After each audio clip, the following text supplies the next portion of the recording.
2024년 경제 성장률 2.4% 전망에 빨간불이 켜졌다고 판단이 됩니다. 오늘 한은 총재님의 진솔한 입장을 듣고 싶습니다. 한국은행이 지난주 발표한 3분기 GDP 성장률이 전기 대비 0.1% 성장에 그친 것으로 나타났습니다. 성장률에 대한 기여도를 보면 순수출은 마이너스 0.4% 하락을 했고 2023년 이후 지속되던 수출에 따른 GDP 성장률이 7분기 만에 하락으로 전환이 됐습니다. 한국은행은 지난 8월 경제 전망을 통해서 국내 경제는 수출이 상승세를 지속하고 내수도 회복 흐름을 재개하면서 금년과 내년 2%대 초중반 수준의 양호한 성장세를 이어갈 전망이다라고 하셨죠. 그런데 수출 증가폭이 올해 3, 4분기부터 오히려 하락 전환하는 것은 아닌지 의문입니다. 특히 이 순성장 기여도를 보면은 하반기에도 수출 성장 기여도가 내수보다 2배 이상 높은 상황이죠. 네, 저희도 말씀드렸습니다. 예. 만일 하반기 들어서 수출 감소가 현실화된다면 성장률에 대한 조정도 불가피하겠죠. 네. 예.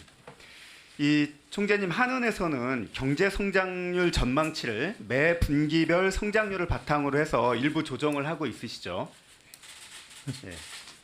근데 3, 4분기 성장률이 전기 대비 0.5% 상승을 전망을 했는데 지금 실제 성장은 전기 대비 0.1%에 그쳤습니다. 전망치보다 0.4% 떨어졌습니다. 이 상황으로 가게 되면 경제 성장률이 당초 한은의 전망치인 2.4%를 넘기기는 힘들 수도 있을 것 같아 보입니다. 4분기에 깜짝 성장을 해서 1.2% 이상 상승해야만 전망치대로 될 것 같은데 총재님, 현재 기준으로 경제 성장률 2.4% 달성에 빨간불 켜진 거 아닙니까? 답변 드리겠습니다.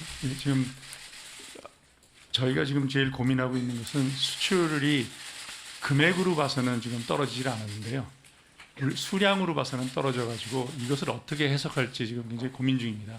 그래서 지금 의원님께서 말씀하시는 수출 감소량이라든지 성장률이 0.5% 성장할 걸 예상했는데 0.1로 했다라는 것은 그게 단기간에 시정이 되겠습니까? 어떻게 보십니까? 그래서 지금 저에게 참 어려운 문제인데요.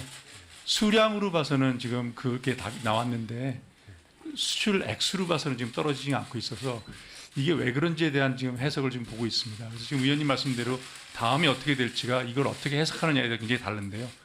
그러니까 가격은 계속 올라가서 수입은 들어오는데 수출한 액수는 들어오는데 물량으로는 줄어들고 있거든요. 그래서 첫 번째 저희가 생각할 수 있는 요인은 자동차 파업이라든지 그런 일시적인 요인이 있을 수 있고, 두 번째는 화학 제품이라든지 반도체 이런 거가 단가는 올라가는데 뭐 중국과의 경쟁 이런 걸 통해서 수량이 안 나가는 문제도 있고, 그래서요. 지금 정답 말씀드리면 GDP는 수량으로 보고 있습니다. 그래서 GDP가 올해 2.4% 성장을 할 수 있을 것이냐, 그거는 분명히 좀 낮아질 가능성이 큽니다. 다만 이게 내년에도 계속될지 안 될지는 이 수량이 어떻게 되는지, 그다음에 액수가 어떻게 되는지에 대해서 저희가 조금 더 분석을 해서 답을 드려야 될 문제인 것 같습니다. 분석을 해서 보고를 해주시기 바라고요. 다음에 기준금리 인하, 은행의 예적금 금리는 내리고 대출금리는 오히려 상승. 자, 한국은행이 18개월 만에 기준금리를 3.5%에서 3.25%, 0.25% 인하를 했는데 대출자들의 경우 금리 인하에 따른 이자율 부담이 적어질 것이라고 기대를 하고 있었습니다. 총재님, 이 기준금리 인하 후에 대체로 어느 정도 시간이 지나야 시중에서 여신금리가 인하된다고 보십니까? 우선 과거의 경험을 보면은 대개 금리를 낮췄을 때는 그 이전에 금리가 낮출 것을 예상을 많이 해가지고요. 한 번 낮췄을 경우에는 많은 경우에 오히려 시장 금리는 올라간 경우가 굉장히 많았습니다. 그래서 제가 지난번에도 답변 드렸지만 금리를 1회 낮췄을 경우에는 그 효과가 적고요. 연속적으로 몇 번 낮추면 그 다음 효과가 나타나게 됩니다.